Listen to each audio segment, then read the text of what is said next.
चलतु स्टार्ट करवा आज का ब्लॉग स्टार्ट। सांग मैंने एपटे देखंतु मनी आ मु आसिकी पहुँची जाइछु। एडा को गछ आपण माने भल भाबरे जानिथिबे।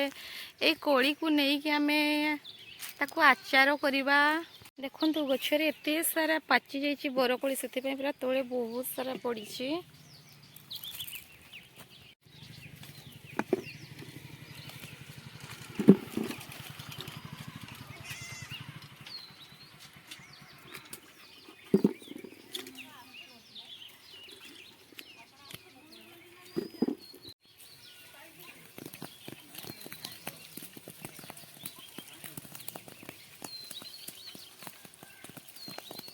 सेतिके सेतिके बरकोड़ी रे सरिष बटाण दबा, सेति पय ताको सिलरे भल भाबरे टिके बाटी दबा।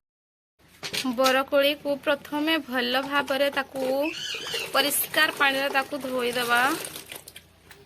कोड़ी को भल भाबरे टिके छेची दबा, काहे कि ना सेथिरे लूण मिसिबा बहुत जल्दी सहज होबो। एथिरे टिके लूण पकई दबा, स्वाद अनुसार हाफ लूण छिंचिबा।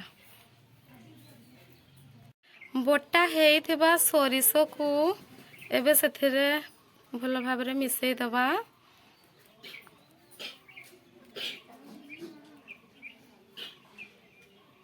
पूरा टेस्ट एते भल सरिष वासना आसुची।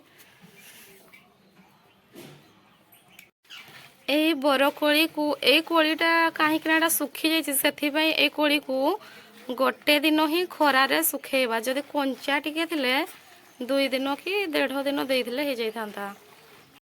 एपटे देखंतु मनी आमर घर ऊपर ताको आचार को सुखौछि। जेमति गाँ सारा लोक तो मागी मागी अधा खाइकी सार देलेनी।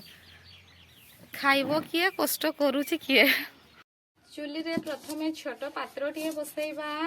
पात्रटी टिके समय गरम होला परे आमे गुड़ पागरे ताकू करिबा। कोली आचार पाई हमर प्रस्तुत हो जाइछि मसला। ये होउछि 5 फुटण, आउ ए गुंडटी होउछि जीरा, आउ ये होउछि सुखिला लंका।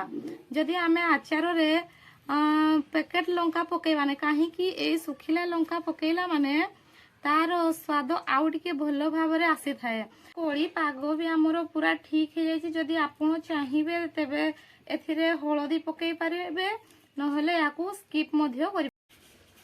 गुड़ पाग हेगला माने सेथिरे हमर सब मसला गुंड को पकेई दबा। हेगलानी एथिरे आमे सुखी थिबा बरकोड़ी को पकेई दबा। सेथिरे सब प्रकार मसला गुंड को पकेई दबा भल भाबरे। आ लूण पकेइबानी, कारण से दिन आमे कोड़ी रे लूण मिसई थिले।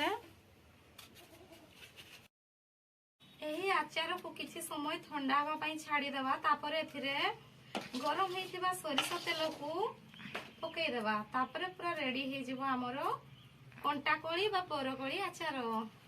देखंतु वर्तमान हमरो प्रस्तुत हे गला गाँ स्टाइल रे बरकोड़ी आचार।